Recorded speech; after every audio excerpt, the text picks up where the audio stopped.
I never thought the woman I shared my soul with would nuke our marriage over calamari. It was our 9th anniversary. I reserved a table at La Bellevue, the upscale French place she'd been hinting at for weeks. I wore the navy blue suit she once said made me look like a CEO. She wore red, not just any red, that red, the one she always saved for special nights. But I wasn't the one getting the special tonight. Not anymore. She looked across the candle-lit table, swirled her wine, and smiled like a queen ready to deliver her final decree. "Jason," she said, soft and venomous, "I've been cheating on you for 2 years, and I'm leaving you."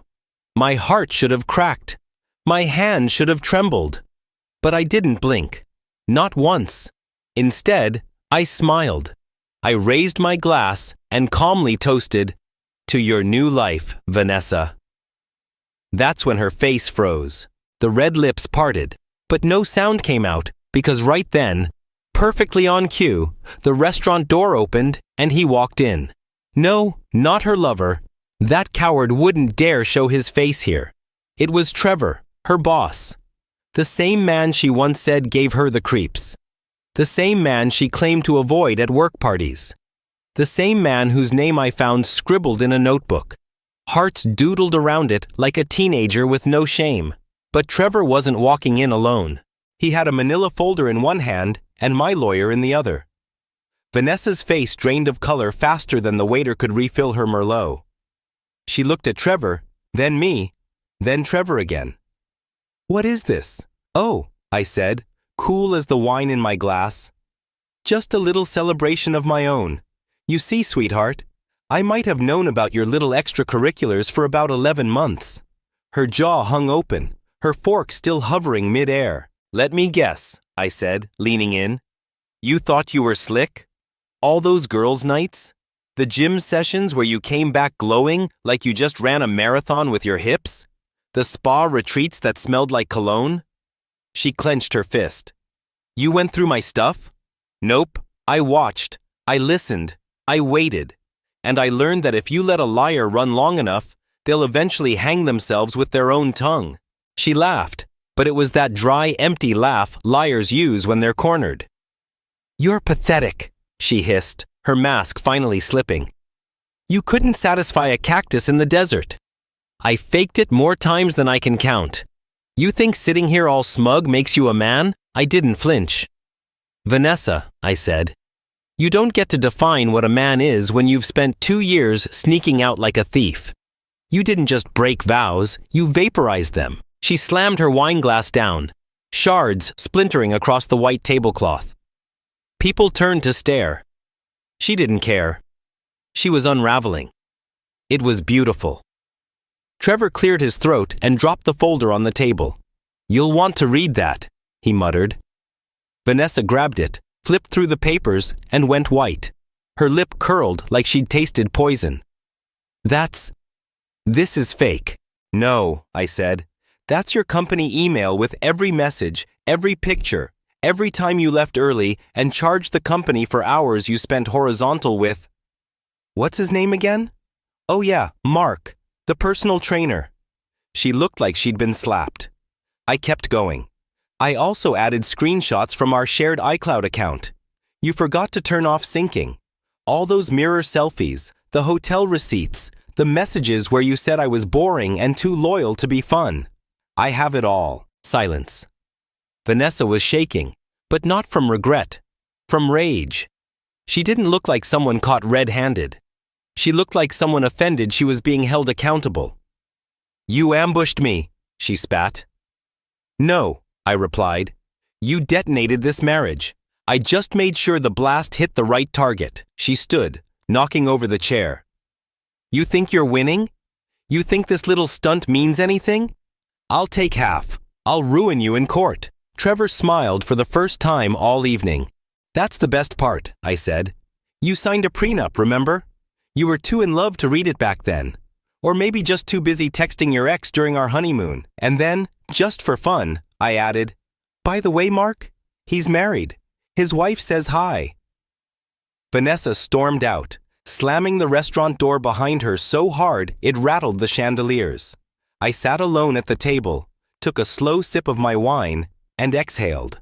The performance was over, but the real story had just begun.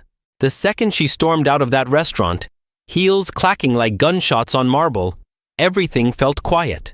Not peaceful, not yet. Just quiet.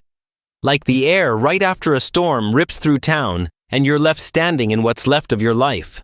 I sat there for a minute, breathing, letting the sting of the moment wash over me. Trevor slid into the seat Vanessa had vacated, his usual corporate poker face gone. He gave me a nod. That went smoother than I expected. I half laughed. You've clearly never been married to Vanessa. He tilted the manila folder back toward me. Everything in there will hold up in court. You've got her cornered. I didn't answer. I was watching the red wine run down the side of her broken glass. Slow like blood. That wasn't just a confrontation. It was a funeral. The death of trust. Of us. And in a way, it felt like a part of me died with her lies. The days that followed were strange. Like waking up in someone else's house. Only it was mine. She didn't come back. Not that night. Not the next. Her closet remained untouched for 3 days before she finally sent a moving company for her things. No note, no apology, just movers in blue shirts carrying her life out of mine. I watched from the stairs, arms folded. They nodded respectfully. One guy asked, "You want us to pack her makeup?" I said, "Only if you're getting hazard pay." They laughed. I didn't. Then came the evidence. My phone buzzed at 2 a.m., an unknown number. "Hey, this is Lauren. I'm Mark's wife. I got your number from the cloud backups. I think we should talk." I sat up in bed, heart racing. We met at a quiet coffee shop in the suburbs. She was calm. Too calm. "I've known for a few weeks," she said, stirring her tea. "Mark's been distant. One night I checked his messages, found stuff with your wife I cannot unsee." I swallowed hard. "I've seen a lot too." She reached into her purse and slid me a flash drive. Everything. Screenshots, voice notes, hotel bookings under fake names. There's even a video where they're in a hotel jacuzzi and your wife's complaining that you cry during movies like a teenage girl. I smiled bitterly. She always said that was her favorite thing about me. Lauren didn't flinch. "They're not worth our pain." There was something terrifyingly composed about her, like a woman who'd been burned and now only saw ashes. She stood, fixed her coat, and said one last thing before leaving. "She told Mark she was using you. Said you were convenient, that you'd never leave, that you were too soft." She paused at the door. "I don't think you're soft, Jason. I think you're dangerous now." That night, I sat on the floor of my living room with her flash drive plugged into my laptop. I watched. I listened. I read. I let it all hit me. Her voice, her giggles, her lies, the way she twisted the truth like she was born for it. She said I was clingy, that I begged for her attention. She told him I wasn't ambitious enough, that I didn't excite her anymore. Excite her? You mean because I didn't bang her like a hormonal teenager in hotel bathrooms every Tuesday? Because I worked late to pay for her designer handbags while she played house with a man who wore tank tops to brunch? I closed the laptop. Enough. I wasn't just heartbroken anymore. I was awake. And if Vanessa thought she'd shattered me, she had no idea what I was about to become. The hardest part wasn't the betrayal. It was realizing how many people knew. When someone cheats for 2 years, it's not a secret. It's a network. And once that veil's lifted, it's like seeing the cracks in a dam that was always ready to burst. My phone became a confession booth. Her coworkers, neighbors, even her cousin Jenna. Suddenly, everyone had a story. "Hey man, I didn't want to get involved," one guy messaged me on Facebook. "But I saw your wife at that rooftop lounge with some dude last summer. They weren't exactly subtle. Thanks, Matt. Real helpful now." But nothing stung like hearing from her best friend Chelsea. They used to laugh at my jokes together. She came to our wedding. She even cried during Vanessa's vows. She called me one night, her voice shaking. "Jason, I'm so sorry. I kept quiet too long." I waited. She told me things. Said she was bored, that you were too nice. Said being with you felt like being married to a houseplant. I didn't say anything. I let the silence do the bleeding. Chelsea sighed. She's changed, Jason. She used to talk about you like you were her dream, but lately it's like she wanted to destroy you just to feel alive. Destroy me. That was the word that echoed. I started seeing our old life differently. The kitchen she decorated in seafoam green. That was where she FaceTimed him while I was in meetings. The bed I built with my bare hands. That's where she probably rehearsed her excuses while lying beside me. I remembered one night a few months ago. She came home at midnight, hair wet, eyes bright, claiming her friend Tara had the worst breakup ever, and she stayed to console her. She even cried. I made her tea. I rubbed her back. She was probably washing off another man's cologne. How do you process that kind of darkness when it was wrapped in silk and lip gloss? One morning I got an email. No subject, just a video. I hesitated but clicked. Vanessa in our guest room on a video call, wearing the robe I bought her for Christmas. She was talking to Mark, laughing. You should have seen his face today, she giggled. I told him I was going to therapy. He actually offered to drive me. Therapy, babe, like I need a shrink. All I need is you. Then she whispered something that made my skin crawl. I'm going to bleed him dry, get what I can, then maybe we'll run. I closed the video. I didn't need to hear more. She wasn't just cheating on me. She was plotting against me. That night, I sat alone with a whiskey and a yellow legal pad. I started listing names, dates, patterns. I drew a map of deceit, a twisted little ecosystem of lies and dirty motel sheets. But I wasn't doing it to torture myself anymore. I was building something, a strategy. She thought I'd crumble. She thought my kindness was weakness. What she didn't know was that the moment I felt the last thread of love snap, something inside me changed. Not rage, not revenge. Clarity. She was never the woman I thought she was. She wasn't a partner. She was a parasite. And parasites can't survive when you cut off the host. The next day, I called my lawyer. Mike, I said, let's turn up the heat. I want the house, the car, everything I can keep. Let her fight for scraps. He chuckled. You sure you want to play hardball? She picked the game, I said coldly. I'm just making sure she doesn't forget who she played it with. I hung up and looked around. The house was quiet, but it didn't feel empty anymore. It felt ready. Because for the first time in months, I wasn't reacting. I was moving. And Vanessa? She had no idea the storm was heading straight for her. They say revenge is best served cold. But I wasn't looking for revenge. I was looking for balance. For every lie she whispered into Mark's ears, I was going to drop a truth bomb into her perfectly curated world. Vanessa didn't know that while she was busy screwing around with her gym rat toy boy, I'd started rewiring the legal structure of everything we shared. Our bank accounts, the title on the SUV, even the deed to the lake house her parents left us as a wedding gift. That gift had been transferred into a trust under my name 3 weeks before our anniversary. Why? Because when you spend 11 months quietly watching someone destroy you, you start preparing for the day you no longer need to.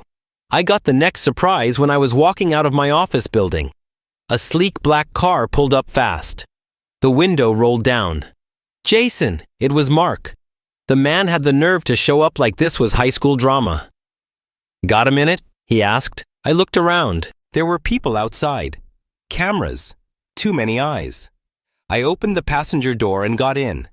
He wore a smirk, the kind of smirk you only see on men who've never faced consequences. Look, he said. Vanessa's losing it. Says you're trying to destroy her life. I raised an eyebrow. I haven't even started. He snorted, then leaned closer. She's saying wild stuff, man. That you're abusive, that you stalked her, that she's scared for her safety. I turned to him slowly. You believe that? He hesitated. That's all I needed. You're scared now? I said quietly. You got into bed with a hurricane, and now you're realizing she doesn't just burn bridges, she pours gasoline first. His smirk vanished. I continued. She's playing you just like she played me. You're the shiny new toy. But eventually, Vanessa gets bored, and when she does, she turns. He opened his mouth, but I cut him off. I'm not warning you for your sake. I don't care if she ruins your life. I'm just letting you know. Stay out of my way. I stepped out of the car, shut the door, and never looked back. That night I checked my email again. My lawyer had sent over a revised proposal. Titan clauses, ironclad evidence, and a subtle warning. She's going to come at you hard. Be ready. I was. But I didn't expect her to show up at my door. It was nearly midnight. She banged like a cop with a warrant. I opened it slowly, arms crossed. There she stood. Vanessa. No makeup, hair a mess, eyes wild. "You ruined me," she screamed. "No," I said. "You did that all on your own." She pushed past me like she still lived here, stormed into the kitchen, and spun around like some drama queen on a Netflix show. "You think you're so clever? You think I won't fight back?" I stayed calm. I'd learned by now nothing rattled her more than not reacting. "You made your choices," I said. "Now, live with them." She stepped closer, voice trembling. "I gave you years, Jason. I built this life with you." "No," I replied. "You decorated it, then trashed it behind my back." Her voice dropped to a whisper. "You were always soft. That's why I had to find someone else." I walked to the door and held it open. "Then go back to him. And while you're at it, tell him the mortgage company's calling. You stopped paying that secret condo rent 6 months ago, remember?" Her face fell. "Yeah, I knew about the other apartment, the backup plan. I always knew." She didn't say a word as she walked out. This time, the door slammed behind her, and it didn't hurt. Not anymore. That was the night I stopped being the victim. Vanessa had thrown grenades into our life, expecting me to roll over in the rubble. Instead, I was building a fortress, one brick of truth at a time. By the end of that week, I wasn't just walking through the ruins, I was redesigning the whole damn skyline. Vanessa thought chaos would buy her freedom. She didn't realize it just gave me space to breathe. I changed the locks, froze the joint account, transferred the remaining utilities to her name without a warning. And the best part? The credit card she'd been using for all those girls' nights and spa getaways? I canceled it in the middle of her shopping trip at some high-end boutique. I know because the store manager called me. Apparently, she made a scene. "I'm Vanessa Miller. Do you know who I am? Lady, you're a walking cautionary tale." 2 days later, I got served. Yep, she filed for spousal support. She claimed she had sacrificed her career to support me, that she contributed emotionally and intellectually to my business, that she was entitled to ongoing financial compensation. She wanted $4,700 a month. I laughed so hard I dropped my coffee. And then I called Mike, my lawyer. "She's trying to rob me with a straight face," I said. He chuckled. "We were expecting this. Don't worry, you've got her dead to rights." I wasn't worried. See, Vanessa didn't know that my accountant had been documenting everything for the past 6 months. All the expenses she charged to the business. The weekend retreats that were magically scheduled during her sick days. The fake charity donations to shell companies that traced back to her lover's gym. We had receipts, literal and digital, and we were about to bury her in them. I didn't even have to wait long. Vanessa's lawyer reached out for a private mediation, which was code for, "We're screwed, let's bargain before this hits a judge." I agreed to meet, not because I was afraid, because I wanted to look her in the eyes one last time as her world collapsed around her. The meeting was in a sleek glass office downtown. Vanessa walked in wearing her usual performance armor, tight black dress, high heels, and that smug expression that used to convince people she was in control. But her eyes told the truth. They were tired, cornered. She sat down, crossed her legs, and gave that forced smile. "Let's not make this uglier than it needs to be," she said. I leaned forward. "You already made it grotesque." Her lawyer cleared his throat and passed me a folder. "We'd like to propose a revised settlement. Vanessa is willing to forego alimony in exchange for the lake house and a portion of the joint investments." I didn't even open the folder. I looked directly at Vanessa. "You get nothing." Her jaw tightened. I continued. "You lied, you cheated, you spent 2 years using me like a free ride and a therapist. You don't get to walk away with prizes. I gave you the best years of my life," she snapped. And I gave you stability, loyalty, and a home, I replied. You torched it all because your ego needed to feel wanted by someone who probably can't spell commitment. She looked like she was about to scream, but she didn't. Instead, she leaned in. Fine, she hissed, but don't come crawling back when the next girl breaks you. I smiled. I won't crawl. I walk forward. You should try it sometime. We didn't shake hands. We didn't hug. She left with her head held high, but her shoulders sagging under the weight of everything she'd lost. And I went home, poured myself a drink, stared out at the backyard where we used to host barbecues. It didn't feel like a battlefield anymore. It felt like a blank canvas. The storm had passed, but I wasn't just healing. I was evolving. It's strange, the things that haunt you. Not the lies, not the betrayal, but the quiet moments you didn't know were fake. Like the time she brought me soup when I had the flu. The way she kissed my forehead and said, "I'll always take care of you." I remember believing her. That was the part that still echoed. Believing her. But belief doesn't mean truth. And love without loyalty is just emotional warfare with good lighting. The lake house felt different now. I drove up alone for the first time since the divorce papers were finalized. My name was on the deed. No longer ours. No longer forever. Just mine. The place was still the way it gets after a storm has swept through, but hasn't quite been cleaned up yet. I opened the windows and let the cold air rush through, like I was exorcising the ghosts of conversations past. This place had once been our escape. Now it was mine. I lit a fire, sat on the old leather chair by the window, and opened a bottle of whiskey I'd been saving. Not for a celebration, just for a moment like this, when you finally admit it happened and you're still standing. Halfway through my second glass, my phone buzzed. Unknown number. I don't know why I answered. Jason, her voice. Vanessa. Of course, I didn't say anything. She exhaled as if she was already annoyed I hadn't immediately given her the floor. I didn't call to fight, she said. Still, I didn't speak. I heard you've been up at the lake house, she said. I frowned. Are you checking on me now? No, she snapped, then softened it immediately. I remembered our last trip up there. You made that awful chili and we laughed for hours. That trip was a lie. She had snuck out at 2 a.m. to take a walk. I know now she called Mark from the dock, told him she wished she was with him instead. I said nothing.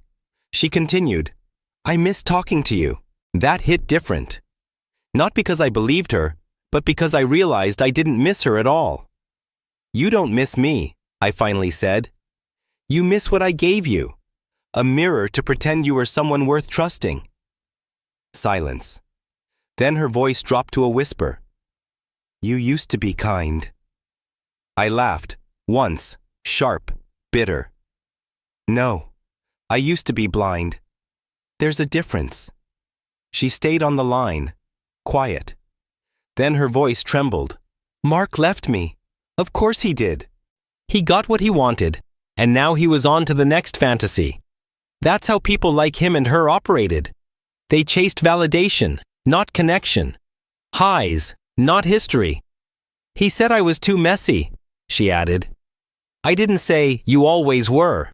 I didn't say karma's a bitch, but not half as cruel as you. I just said, don't call me again, Vanessa. And I hung up. That night, I slept like I hadn't in years. No lies breathing beside me.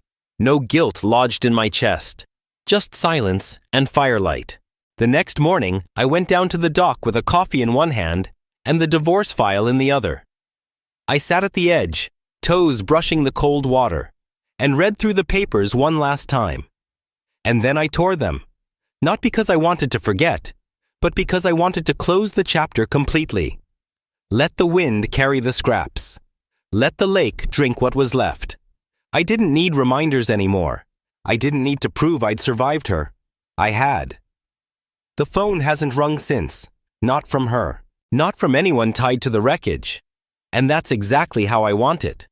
Because when someone tries to burn your life down, the best revenge isn't a firestorm. It's rebuilding something they'll never be invited into again. Grief is a strange creature. It doesn't knock. It doesn't call ahead. It just shows up uninvited. Sometimes in the middle of a grocery aisle, or when you hear a song you both used to hum in the car. But after everything, what surprised me most wasn't how much I grieved the loss of her. It was how much I missed me, the version of me that believed in people, that poured love without measuring how much was left for myself, that gave and didn't realize he was being drained dry by someone who smiled while twisting the knife. I wanted him back. After the lake house weekend, I made a decision. I wasn't going to stay in the ashes. I joined a gym, not because of revenge, not because I wanted her to see me doing better, but because I needed to reconnect with something mine. Control, power, strength. The first few days were brutal, not just physically, but mentally. I kept hearing Vanessa's voice in my head. You're not a real man. You're just safe. Funny how safe had become an insult, like decency was a flaw. But I pushed harder. Every drop of sweat was a conversation I didn't need to have. Every sore muscle was proof I wasn't done. A month later, I looked in the mirror and didn't just see a stronger body. I saw someone who had finally stopped apologizing for being human. People started noticing, not just the weight loss or the sharper jawline, but the way I carried myself. Even at work, where I'd once let Vanessa's drama bleed into my mood, I was sharper, focused. Clients complimented my energy. My business partner, Darren, pulled me aside one afternoon. Man, I don't know what the hell happened, but you're locked in. I just smiled. Let's just say I cleared some dead weight. He raised his brow, but didn't press. He didn't need to. Everyone had heard whispers. Vanessa was a wildfire, and her drama had a way of spreading without gasoline. One afternoon, I bumped into Chelsea, Vanessa's ex-best friend, at a bookstore of all places. She looked surprised to see me. You look good, she said. Awkward, but sincere. You look like someone who finally unfollowed the drama, I replied with a smirk. She laughed, and something about her demeanor had changed. Softer, less tense. We talked for a while about books, life, how Vanessa had burned every bridge she ever crossed, even with people who once swore loyalty. I was jealous of her, Chelsea admitted, shaking her head, because I didn't have a man who'd worship me. I nodded slowly. She mistook worship for love. That's the tragedy. Chelsea looked at me for a long moment. You ever think about dating again? I didn't answer right away. I looked out the bookstore window, watching the people walk by. I think about living again, I said. And if someone crosses my path during that, I won't run. She smiled. Fair enough. We exchanged numbers. I didn't rush anything. No rebound flings, no messy apps. I didn't need validation. I just needed time. Solitude was no longer silence. It was peace. And peace was priceless. Vanessa tried texting again once, just a single line. Do you ever miss me? I stared at the screen. I didn't answer because the truth was, I missed the version of me that loved her. But him? He was gone. And the man standing in his place didn't miss liars. The final hearing came and went. No drama. No fireworks. She walked in wearing sunglasses indoors, hoping to shield herself from reality. She left with nothing but a cheap purse and a last name she no longer deserved. I walked out with my dignity, my future, and a new understanding. Being a man isn't about fixing broken people. It's about never letting them break you again. They say time heals all wounds. That's not true. Time doesn't heal anything. It just gives you space to build scar tissue over the pain so it doesn't bleed anymore. Healing? That's work. That's conscious. That's bleeding in silence until you learn how to move without wincing. And now, months later, I wasn't wincing anymore. I was walking tall. The divorce papers were signed, sealed, filed, and buried. Her name wasn't just out of my mailbox. It was out of my head. My phone was quiet. My home mine again. No more emotional landmines tucked between the couch cushions. No more fake apologies. No more lipstick lies on wine glasses I had to pretend not to see. And most importantly, No more wondering if I was crazy. That question used to haunt me. Am I imagining it? Is she just distant, or is she hiding something? Am I the problem? Turns out no. I wasn't the problem. I was the target. I started writing again. Not a book, not a blog, just pages, thoughts, truths. One day I wrote something that stuck. Loyalty to the wrong person feels like suicide in slow motion. I looked at those words and felt it in my gut because that's what it was. I wasn't mad at Vanessa anymore. I wasn't angry at Mark. I wasn't even furious with the people who saw it coming and kept quiet. I was mad at me for ignoring the gut feeling that whispered, "This woman is not safe." But the thing about gut feelings? When you finally start listening to them, they become instincts. And instincts don't lie. One evening, I was walking home from the gym when I passed by a little rooftop bar. The kind Vanessa used to say was too loud for her taste. A band was playing some indie cover of a classic soul song. I paused at the door, and there she was. Chelsea, laughing, holding a glass of white wine, tucked into a group of friends. She saw me, and for the first time since everything exploded, I wanted to walk over. "Hey," I said. She smiled. "You finally emerged from your fortress." I chuckled. "Didn't know I was hiding." "You weren't hiding," she said. "You were rebuilding. There's a difference." We stood there in the noise, the city breathing around us, and it didn't feel awkward. It didn't feel like rebound territory or unfinished trauma waiting to bubble up. It felt natural. "So," she asked, tilting her head, "you sticking around or just passing through?" I looked at the empty seat beside her. "Depends," I said. "That seat taken?" She slid her hand over it and tapped twice. "Not anymore." That night wasn't the start of a fairy tale. It wasn't fireworks or some movie moment. It was just honest. Easy. Two people talking about life like it wasn't some endless war zone. I didn't tell her everything. Not yet. But I did tell her one thing. I don't ever want to save someone again. I just want to build with someone. She nodded. Then stop picking people who want to burn down what you're building. And I swear, right then, something in my chest unlocked. If you ask me what I learned from all of this, what advice I'd give to the guy out there ignoring red flags because he's afraid to be alone, it's this. If you have to shrink to keep someone, it's time to grow without them. Love isn't supposed to feel like survival. It isn't supposed to make you doubt your worth. And anyone who makes you feel like you're too soft for being loyal isn't ready for a real man. Vanessa, I haven't seen her in months. Last I heard, she tried launching a YouTube channel. Relationship advice. The irony nearly choked me, but I don't wish her pain. I just hope one day she meets herself in the mirror and sees all the destruction she left behind. As for me, I've stopped looking back because the future, it finally feels like mine. And this time, I'm building it with open eyes, firm boundaries, and not a single lie in sight.